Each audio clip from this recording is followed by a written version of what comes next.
गरुडध्वजा मङ्गलं पुण्डरीकाक्ष मङ्गलाय तनो हरिः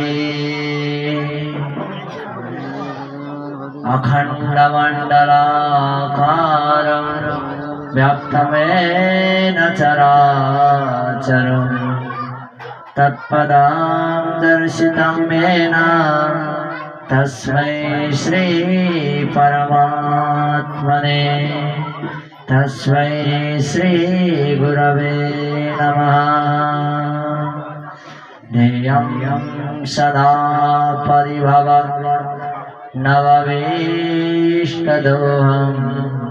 तीर्थास्पदं शिवविरिं चिरतं शरण्यं मृत्यार्तिहं रणतपालभवाब्धिभूतं वन्दे महापुरुषते चरणारविन्द्यं।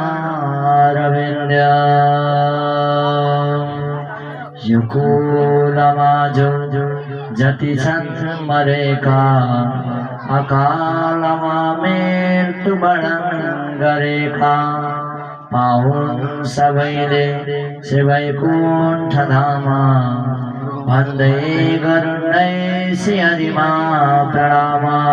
भक्तवत्सल भगवान को श्रीमद्भागवत महापुराण को परात्पर अखिलेश्वर कारण करुणावरावय भक्तवत्सकल्पतरु तरणंदित विनंदित नंद नंद सुनंद बाल मुकुंद भगवान श्री कृष्ण को कमल चरण में कोटि वंदना अर्पण करते साथ ही गणपति जी को चरण कमल में कोटि वंदना अर्पण करते सर्वत्र भद्र देवी देवता गृह वास्तु नवग्रह देवी देवता सांब सदा शिव शंकर भोले बाबा को चरण में कोटि वंदना अर्पण करते लक्ष्मी नारायण भगवान को कोटि वंदना अर्पण करते साथ ही गणेश को भूमिका निभाने होने गणपति जी में नमन अर्पण करते साथ ही व्यास जी नमन अर्पण करते साथ ही हामीलाई पाठ द्वारा पितृको उद्धार गराउने निमित्त व्यास स्वरूप हुनुभएका गुरुदेवलाई नमन अर्पण गर्दै साथै यहाँ उपस्थित स्थापित पूजित ग्रामित सम्पूर्ण देवी देवतालाई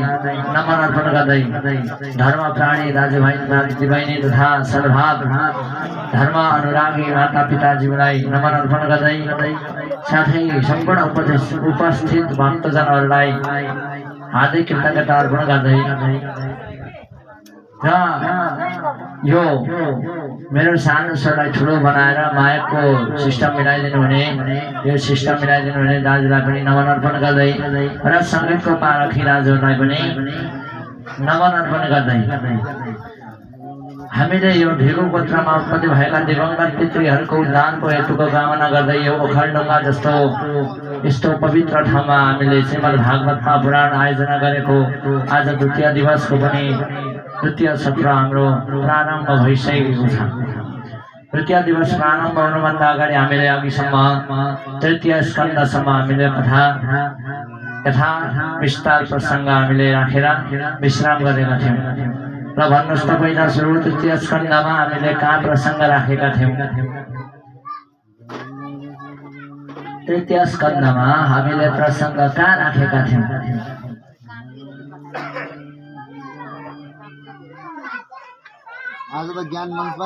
कर्दम ऋषि र देवौती ऋषिको पत्नीको नाम हो कर्दम ऋषिको पत्नीको नाम हो देवौती।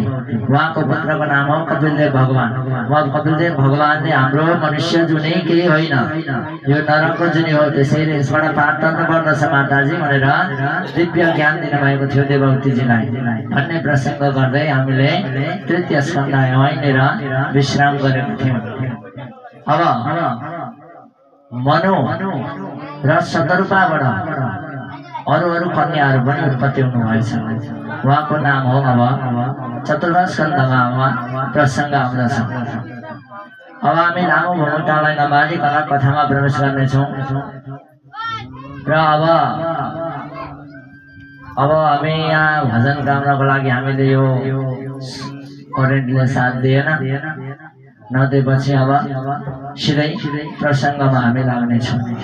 मैत्रेयजी बताउनुहुन्छ मनस्तु सकरोपाय तृष्यः कन्यश्च जगिरे आकुतिं देवहूतिश्च प्रसूतिरिति विश्रुता आकृतिं रुचिरे प्राधा दपि भ्राते मतिं नृपा पुत्री कामानन्माश्रित्य शतरूपानुमोदितः प्रजापति स भगवान् रुचिरस्यात्माजिना मिथुना ब्रह्मचर्यसि परमेरा समाधिनः मनुवाड़ा र शतरूपावाड़ा तीनटा कन्या आउनुभएछ जसको नाम हो आकुति देवहूति र प्रसूति। अब हामीले आकुतिको प्रसंग श्रवण गर्नेछौं। देवहूतिको प्रसंग भर्खर सकियो। अब प्रसूतिको प्रसंग आउनेछ जसको पतिको नाम हो दक्ष प्रजापति। स्वस्थानीमा त हजुरहरूले अरू नै सुन्नु भएको होला, मेनका भनेर होइन, तर यहाँ अर्कै छ प्रसूति जसको पतिको नाम हो दक्ष।